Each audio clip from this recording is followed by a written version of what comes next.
हमने पुराने लोगों से सुना था कि भाई जमीन जो है ना हमेशा बढ़ती है, रेट इसके हमेशा बढ़ते हैं और बहुत ज़्यादा बढ़ते हैं। तो एक हमारा काम था, छोटा सा काम था, तो हमारे लिए दिल्ली में अपॉर्चुनिटी, मैं दिल्ली में रहता था, मेरे लिए कोई अपॉर्चुनिटी वहाँ दिखती नहीं थी, या हम फ्लैट भी नहीं खरीद सकते थे। तो फिर हमने आउटर एरियाज में जाना शुरू करा, धीमे धीमे देखा तो हमें नोएडा गुड़गांव दिखाई दिया। फिर हमने हमारे लिए, क्योंकि हमारा ऑफिस नेहरू प्लेस था, तो हमें बेहतर ये लगा कि नोएडा हमारे लिए बेहतर है। तो हम यहाँ आए नोएडा में, देखा ज़मीनें सस्ती थी, तो हमारे लिए ज़मीनें इंस्टॉलमेंट में भी मिलती थी, तो उस तरह से प्लॉट ले लेते थे हम उसको।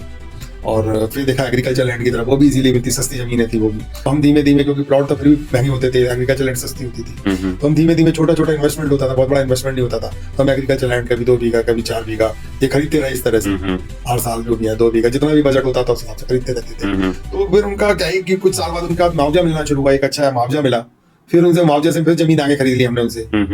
वो पहले हमें अल्टरनेट प्लॉट नहीं मिलते थे, तो वो मुआवजे से जमीन फिर आगे बढ़ गए, तो फिर वो वहाँ जमीन खरीदी, क्योंकि जमीन का पैसा था, जमीन में लगाते थे फिर हम उसको, फिर वो जमीन लगाई, फिर मुआवजा मिल गया हमें, फिर आगे बढ़ गए। तो इस तरह से जर्नी चलती रही। तो कुल मिलाकर के हमें ये लगा कि इस जर्नी में बड़ा इन्वेस्टमेंट, छोटा इन्वेस्टमेंट है, छोटी चीजें हैं, लेकिन आपको अपना रिटर्न अच्छा खासा मिल जाता है इसमें। तो हमें फिर मुझे स्पेशली इसमें बहुत इंटरेस्ट आया।